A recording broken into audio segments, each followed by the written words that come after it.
Siguro po dapat meron kayong basic din na knowledge ng Islam, ano? Di ba po dapat ang reaction ng isang tao kapag may kaso, harapin? Golden Boy ng NBI, may kaalaman ba sa Islam?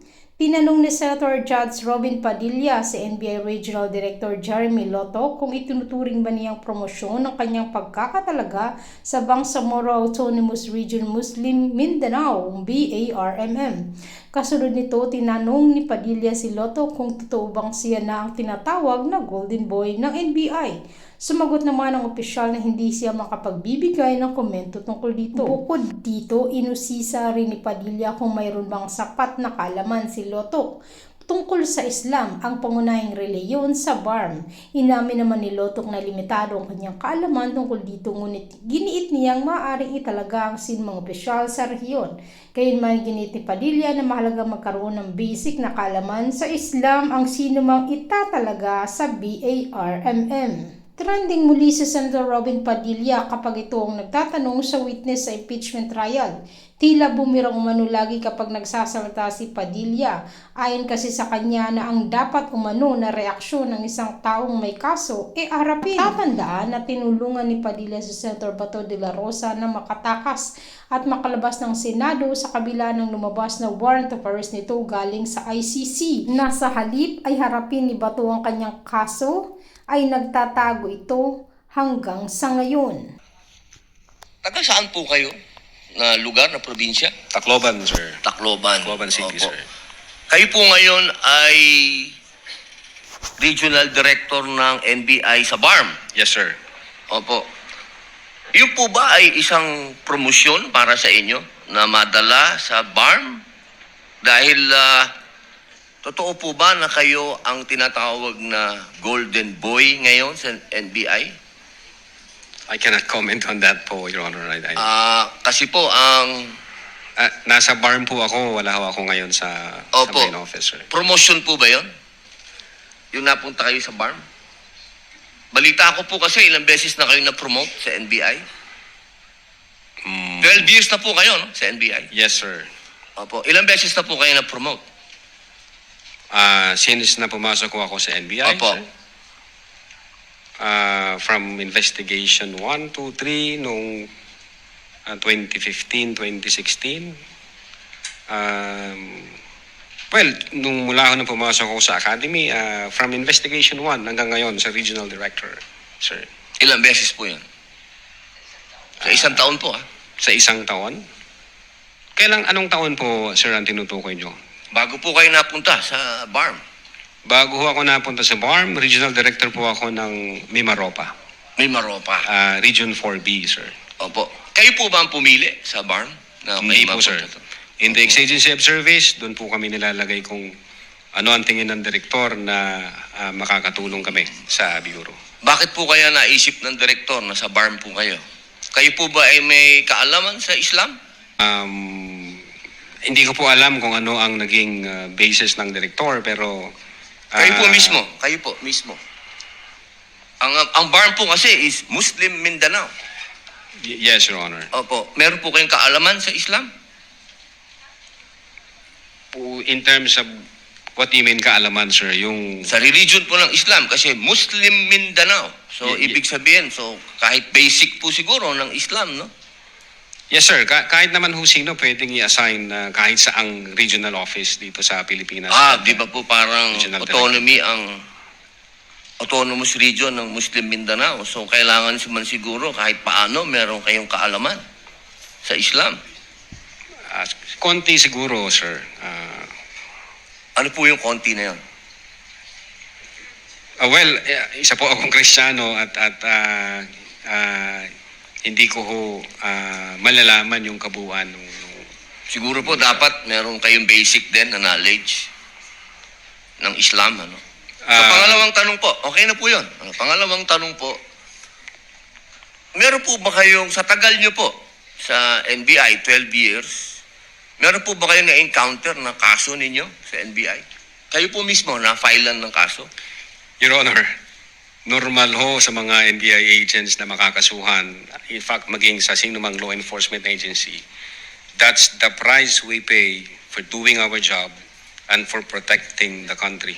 As a matter of fact, in the NBI, Your Honor, we avoid the noise. We just finish the job. So sir. ano po yan? Yes? Yes po yan? Yung sagot nyo? Yes? Normal ho yan yun sa amin. So yes po? Attorney Loto, kindly answer the question. Yes, sir. Oh, yes. Ano pong, pwede po bang malaman kung ano pong mga naikaso sa inyo? Well, wala ho pa akong natanggap na official case galing sa ombudsman, pero may nakita na ho akong complaint na binigay sa akin from NBI. Hindi ko na humaalala yung sa case na yan.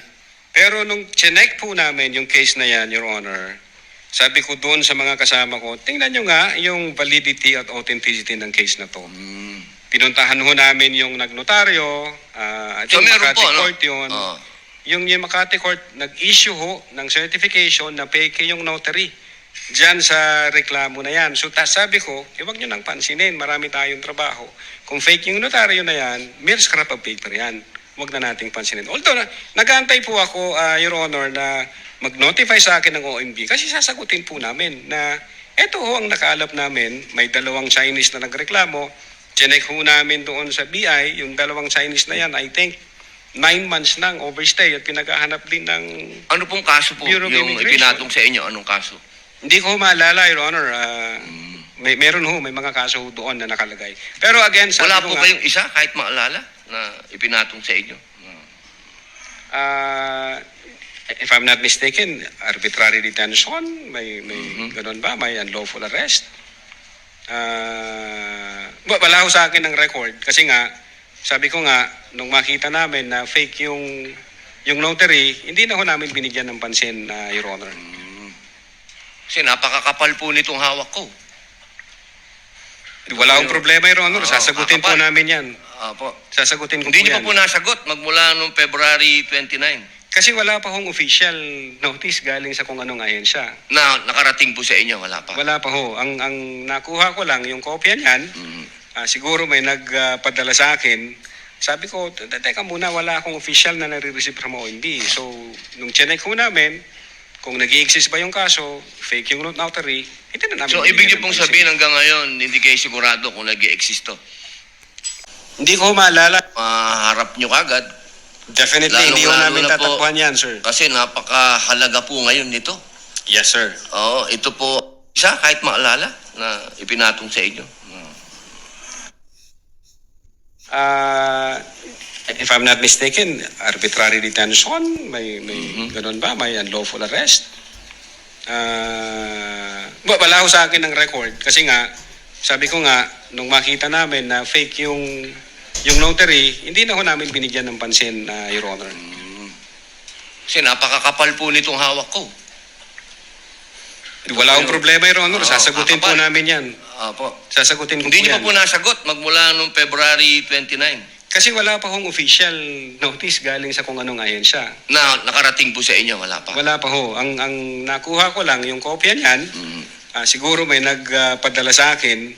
Sabi ko, teka muna, wala akong official na nare-receive from OMB. So, nung chinek ho namin, kung nag-i-exist ba yung kaso, fake yung notary, hindi na namin... So, ibig niyo binigyan ng pong pansin. sabihin hanggang ngayon, hindi kayo sigurado kung nag-i-exist to. Dapat may notice na ako from Ombudsman. Oh, di ba po dapat ang reaction ng isang tao kapag may kaso, harapin? Precisely, Kasi Your Honor. Hinihintay ko nga po yung notice from Ombudsman. Pag meron na hong notice Wala ang po kayong Ombudsman- notice hanggang ngayon? sa Wala pa Ombudsman? po, Your Honor. Yun nga ang inaantay ko kasi sasagutin namin kasi meron po kaming certification na fake yung notary. Inaantay ko po, Your Honor. Mas maganda po, maharap nyo kagad. Definitely, hindi ko lalong-lalo namin na po. tatakbuhan yan, sir. Kasi napakahalaga po ngayon nito. Yes, sir. Oo, ito po ay ang pinag-uusapan natin dito ay napakahalaga. Yes, sir. Opo, at ito pong mga kasong ipinatong sa inyo, perjury, robbery, extortion, theft, mainam po ito As I've said, Your Honor, in the NBI, we avoid the noise. We just finish the job, sir. Opo, opo. Meron po akong tanong, pangatlo.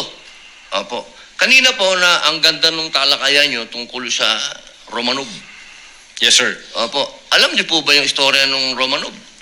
At ang gaganda po ng mga sagutan ninyo Alam niyo po ba yung historical background ng Romanov? Ang alam ko lang po dyan, Your Honor, yun yung nangyari sa, I think, SAR, kung hindi ako nagkakamali sa Russia. Sa Russia. Opo. Sino po ba yung nakakalaban ng SAR? Again, hindi ko po maalala, hindi ko po nakita yung buong... Yun. Kasi napakahalaga po malaman ng taong bayan kung sino po ang tinatawag natin na Romanov at Yes, sino yung nakalaban nila. Kasi po, katabi ko ang isa sa Marcos family. Yes, sir. Alam naman po natin lahat, batid natin lahat, na si Apo Lakay, Ferdinand Marcos Sr., ang number 1 na lumaban sa komunista dito sa Pilipinas.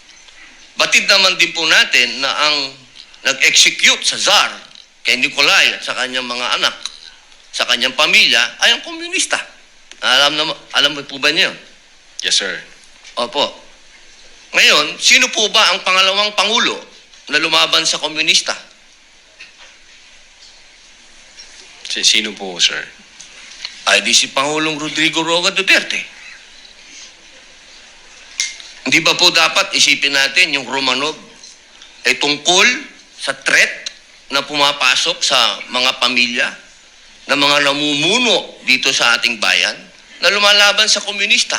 Komunista po ako Gusto ko lamang pong alamin ninyo. Yes, sir. But well, insofar as the investigation on the issue of whether or not may Romanov or operation of Romanov, ang sabi ko po kanina, nasa intelligence service po namin yan, at I think ang makakasagot po niyan, Your Honor, yung director po namin. Opo, kasi nabanggit nyo kanina sa usapan po ninyo, si Baste. Yun Na po yung... sinasabi nyo po kasi kanina, sa usapan po ninyo, sa napakagandang usapan, na yung Romanov, hindi na ipapaliwanag kasi kung ano ba yung ugat nun. Napakahalaga po na alam natin yung ugat. Si Presidente Marcos Sr. ang lumaban sa komunista, kaya nagkaroon ng threat noong 1986. Yes, sir. Ngayon, sinasabi ni Baste na nagkakaroon ng threat sa kanila, pamilya, sapagkat alam naman nating lahat na ang nagpatuloy ng paglaban sa komunista pagkatapos ni Pangulong Rodrigo Roa Duterte ay si Inday Sara Duterte, ang ating Vice President. Sumasang-ayon po ba kayo doon? Wala po akong personal knowledge, sir. Ay, bakit po kayo walang personal knowledge? Yun po ang sumunod na assignment ng ating Vice Presidente pagkaupo niya. Siya po ang nag-take over ng NTF-ELCAC. Hindi po alam ng NBI yun. Well, nag-NTF-ELCAC siya, pero yung factual circumstances doon, Factual, wala pa po akong... wala po kayong... Pero alam niyo po, sagutin na lang po ninyo na siya ang nag-take over ng NTF-ELCAC. Yes, Your Honor. Opo. Isa na lang po, ginoong tagapamahalang hukom. Sabi niyo po kanina, ulitin ko lang po, gusto ko lang pong malaman uli. Inamin niyo po na wala kayong personal knowledge tungkol dun sa threat ng Pangulo? Ng pangalaw. Sabi niyo po kanina, wala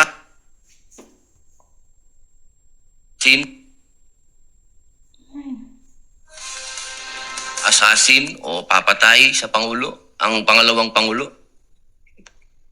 Narinig ko po kanina. During that time? Yes or no lang po. During that time, ongoing ho ang validation namin, So, sir. ibig niyo pong sabihin ngayon, meron na kayong personal knowledge, na meron na kayong...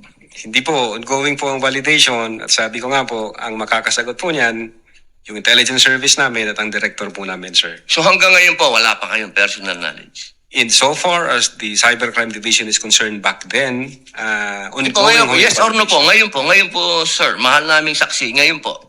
Kung ako tatanungin, wala pa po akong idea, pero baka meron ang intelligence service o ang director po namin. Attorney Loto, kindly answer the question directly. It's answerable by yes or no. And I think Yes, you sir. know the answer. Opo. Well, ako personally, wala pa po, sir. Okay. Yun lang po, maraming salamat po, mahal Thank you. na saksi. Thank you, sir. Thank you, Senator Judge Padilla. Chair declares a 15-minute recess. We shall resume